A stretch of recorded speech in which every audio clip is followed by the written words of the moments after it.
જય અંબે, જય હાટકેશ. મારું નામ કૈલાસ મહેન્દ્રભાઈ પટેલ છે. હું ઓસ્ટ્રેલિયા મેલબર્નમાં મારા દીકરા સાથે રહું છું. હું અહીંની સિટીઝન છું. મારા દીકરાનું નામ વિશાલ મહેન્દ્રભાઈ પટેલ છે. મારો દીકરો એન્જિનિયર છે. અમે 23 વર્ષથી અંબિકા ધામ સાથે જોડાયેલા છીએ અને માતાજીએ અમારી બધી જ મનોકામના પૂર્ણ કરેલ છે. મારા દીકરાના ઘરે ડાયો અને હોશિયાર દીકરો માતાજીએ જ આપેલ છે અને એ મારો સૌથી યાદગાર પ્રસંગ છે. હું બહુ જ ખુશ છું કે માતાજીની અસીમ કૃપાથી મારી એ મનોકામના પૂર્ણ થઈ.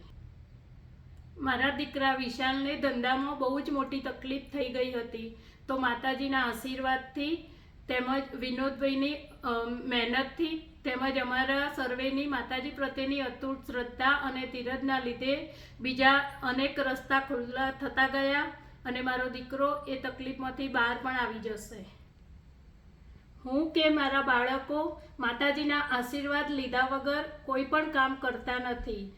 અમને ગમે તેવું ટેન્શન થતું હોય તો વિનોદભાઈને ફોન કરવાથી અડધું ઓછું થઈ જાય છે અને બાકીનું માતાજીની બતાવેલ સાત્વિક પૂજા કરવાથી. પૂજામાં અમને કુળદેવી માતાનો દીવો કરવાનું, ચાંદલો કરવાના કે માળા કરવાની એવું જ કહેવામાં આવે છે અને અમે એ ધીરજ અને શ્રદ્ધાથી કરીએ છીએ, તો ફી કે વળતર આપ્યા વગર અમારી સર્વે મનોકામના પૂર્ણ થાય છે. અમારી જેવી મનોકામના પૂર્ણ થઈ છે એવી અંબિકા ધામમાં આવનાર સર્વે ભાવિક ભક્તોની મનોકામના પૂર્ણ થાય એવી માતાજીના ચરણોમાં પ્રાર્થના. મા અંબાજીને કોટી કોટી વંદન.